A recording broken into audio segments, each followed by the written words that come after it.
Professeur Dodi Komlan-Kokoroko, bonjour. Bonjour. Quel bilan faites-vous de votre présidence depuis 2016? Grande question, réponse circonstanciée. Vous savez, la gestion de l'université aujourd'hui repose sur 3 piliers.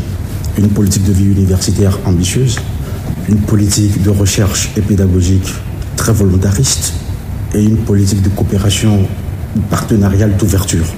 Revenant à la question stricto sensu, quel bilan pourrait-on dresser de mes presque 3 années de la présidence UL? Je vous le ferai dans une démarche synoptique. Au plan pédagogique, nous avons beaucoup progressé. Aujourd'hui, nous sommes à la phase de la réécriture des curricula du parcours L, tout autant qu'à la mise en œuvre du rapport Aradi sur le LMD.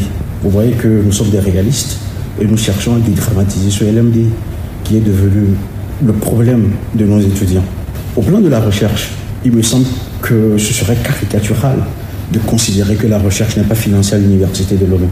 Aujourd'hui, nous avons procédé à la restructuration des structures de recherche universitaire avec des grands actes de recherche qui d'ailleurs sont en phase avec le PND. Et puis au plan infrastructurel, l'université d'hier n'est pas celle d'aujourd'hui et certainement pas celle de demain. Rétablissons la vérité, car les faits sont têtus. Il n'y a jamais eu d'augmentation des frais d'inscription à l'université de Lomé. En revanche, nous avons demandé aux étudiants de contribuer au niveau des laboratoires et au niveau du plateau technique pour les médecins. Donc arrêtons la surenchère. Il n'y a jamais eu d'augmentation des frais d'inscription à l'université de Lomé. C'est quoi les contributions que vous demandez? Ce sont des contributions en hauteur d'hommes pour ceux qui aiment encore l'université et l'excellence. Alors vous me dites comment je gère les revendications étudiantes et enseignantes sur le campus avec beaucoup de sérénité et de responsabilité.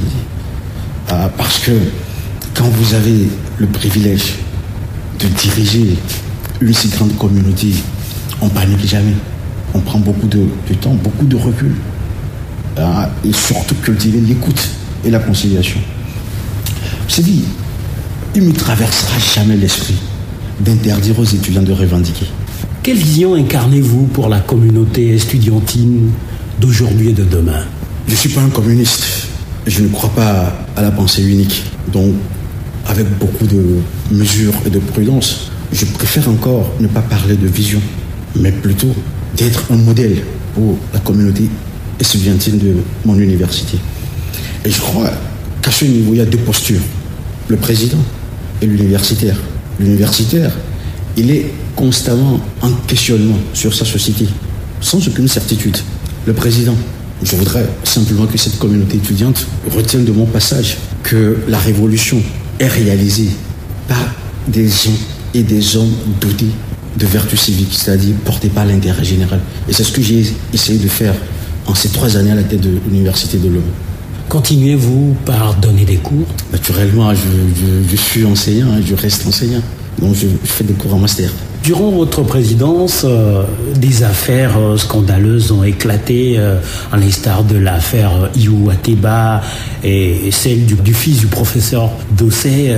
Où en est-on avec ces affaires-là? C'est vrai, j'ai lu beaucoup de banalités, d'insanité sur ma personne, mais je me sens digne et fier devant la gestion de la chose publique. De quoi s'agit-il concrètement? Et peut-être pour faire court, tirons 2 grandes leçons. Contrairement à la convocation des franchises universitaires, l'université de Lomé n'est pas au-dessus des lois de la République. Et il me semble que dans ce dossier, dès que j'ai été saisi, j'ai joué la carte de la responsabilité de président en convoquant les différents acteurs pour qu'on puisse trouver un terrain d'entente.